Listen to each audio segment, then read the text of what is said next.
How to fight an infodemic, Zaracostas, 2020.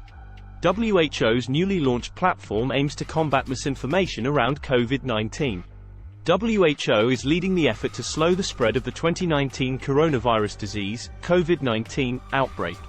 But a global epidemic of misinformation, spreading rapidly through social media platforms and other outlets, poses a serious problem for public health.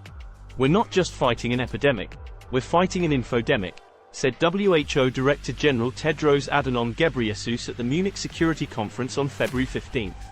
Immediately after COVID-19 was declared a public health emergency of international concern, WHO's risk communication team launched a new information platform called WHO Information Network for Epidemics, EpiWin, with the aim of using a series of amplifiers to share tailored information with specific target groups.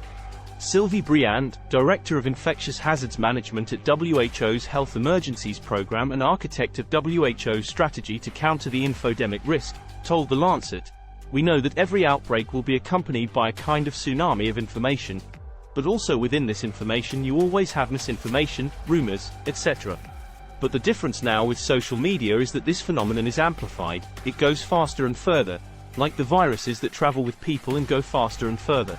So it is a new challenge, and the challenge is the timing, because you need to be faster if you want to fill the void. What is at stake during an outbreak is making sure people will do the right thing to control the disease or to mitigate its impact.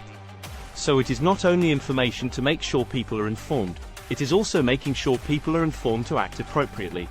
Alexandra Kuzmanovic, social media manager with WHO's Department of Communications, told The Lancet that fighting infodemics and misinformation is a joint effort between our technical risk communications team and colleagues who are working on the EpiWin platform, where they communicate with different professionals, providing them with advice and guidelines and also receiving information.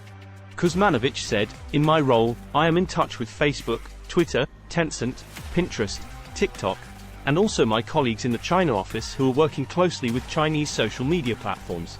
So when we see some questions or rumors spreading, we write it down, we go back to our risk communications colleagues and then they help us find evidence-based answers."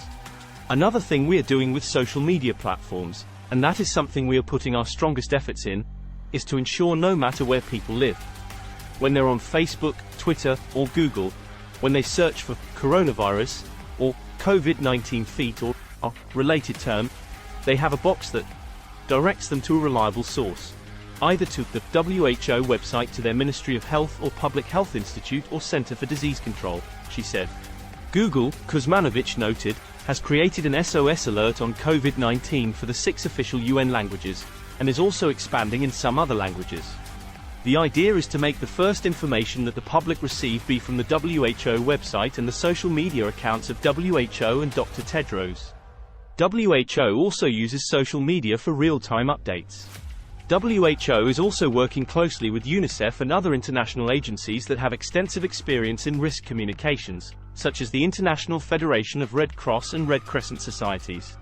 Carlos Navarro, head of public health emergencies at UNICEF, the children's agency, told The Lancet that while a lot of incorrect information is spreading through social media, a lot is also coming from traditional mass media.